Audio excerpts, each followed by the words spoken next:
Wow, I think the trailer screwed this movie. If you've seen my other videos on King Arthur things, you know it's one of my favorite stories. I think I've seen almost every show or movie that's done it. I've even reviewed the Knights of Justice cartoon, shameless plug. So when I saw the trailer for the film, I was interested in it. Okay, it's gonna be a different take. Where does it fit in? Is it a continuation? Is it some kind of reboot? I like the 90s King Arthur cartoon, and that one was way out there. So I've seen weirder, but the trailer made the movie look dumb. Why did you learn how to drive? Mario Kart? The thing they did wrong was they featured lots of the funny bits. So you think it's going to be solely a comedy, making fun of the legend, ha ha ha, it's in modern times. It's really not that. It has the Spider-Man funniness. You saved my life, like Frodo and Samwise. Hold your backer in hand. But it's really treated more closer to, say, Lord of the Rings. The trailer gives a bad impression where it goes if you're not open-minded. Not only did the film release in a time where no one really cares about King Arthur, the last TV series was 11 years ago, showing off the funny bits? This realm faces mortal danger. Who will kneel at his feet and swear allegiance? Probably made a lot of hardcore fans pass. So it went down as a failure.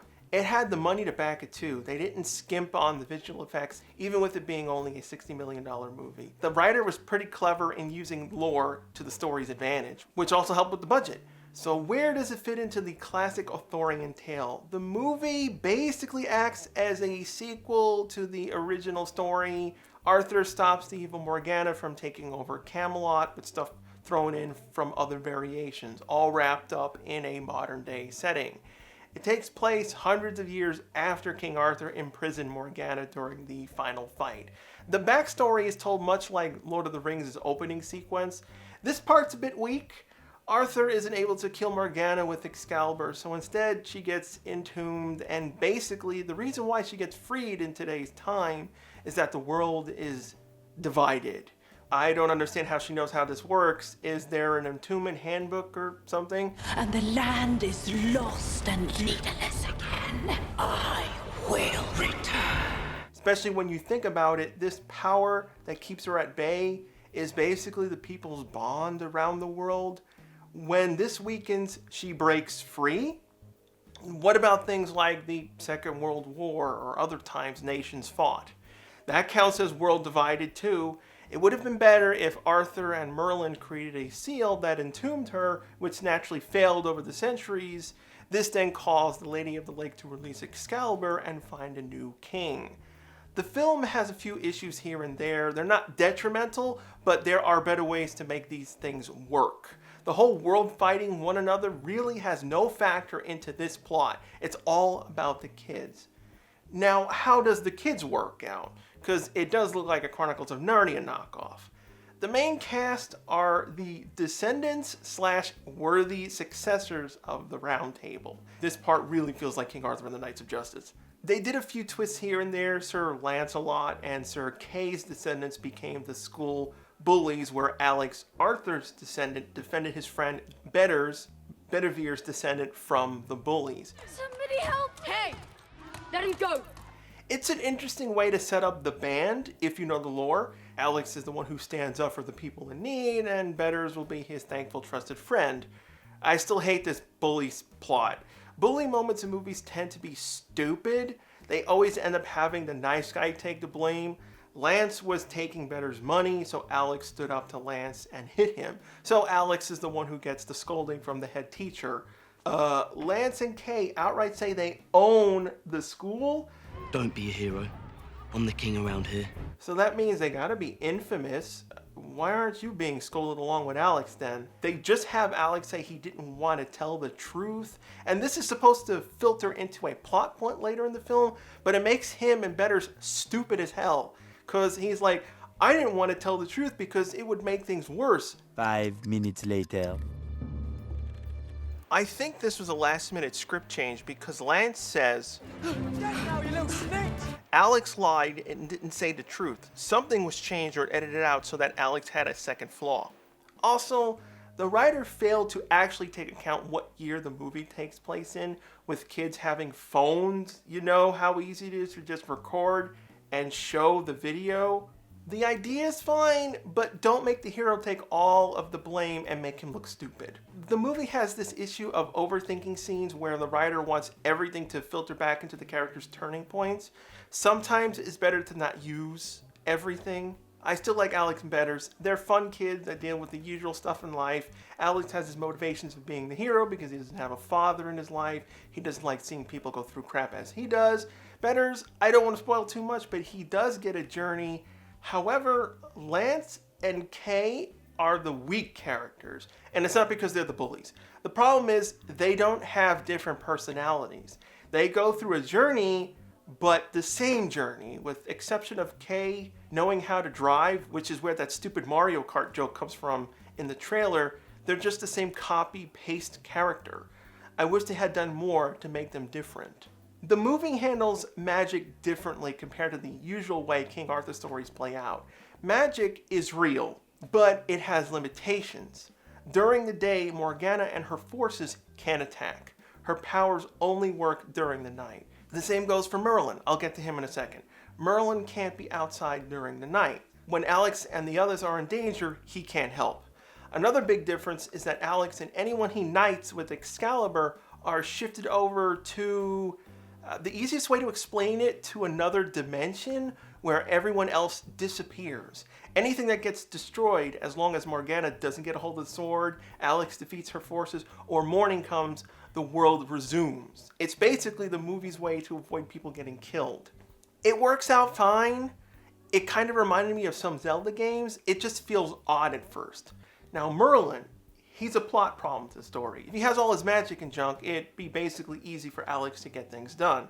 They handled him pretty good. Honestly, the character steals the movie.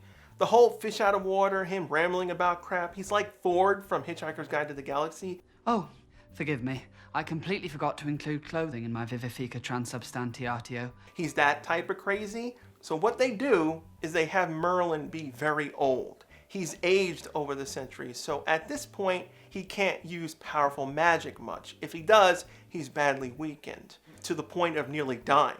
Visually, he's a teenager in the movie. In certain versions of King Arthur, Merlin ages backwards. He's young when he looks like an old man. He's old when he looks like a kid. When Patrick Stewart Merlin comes in, he's using up a lot of magic to bring him back to his younger age.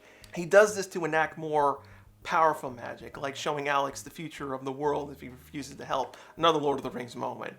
Angus Emery does a really good job at young Merlin. He is very funny,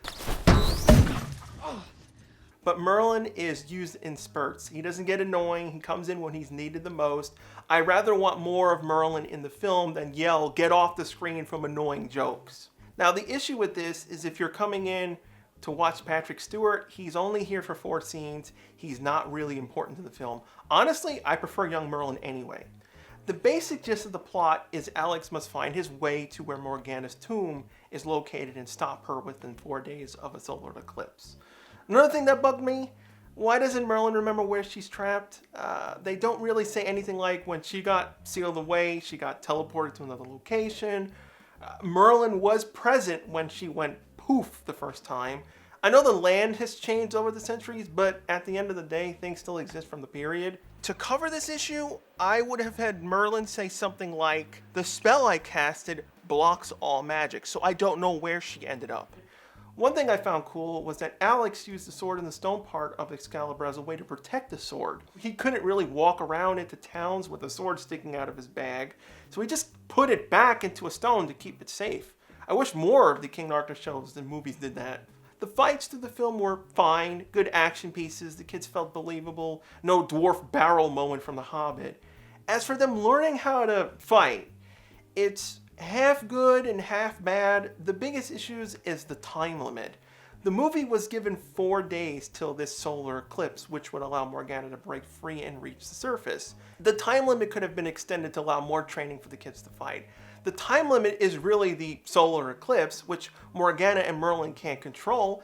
If you had the time, say a month from now, Morgana can still be a danger, keep sending minions after Alex, and the movie could do a montage of Merlin teaching the kids sword play. It's really dumb during the final fight where they get kids from Alex's school to fight the demons.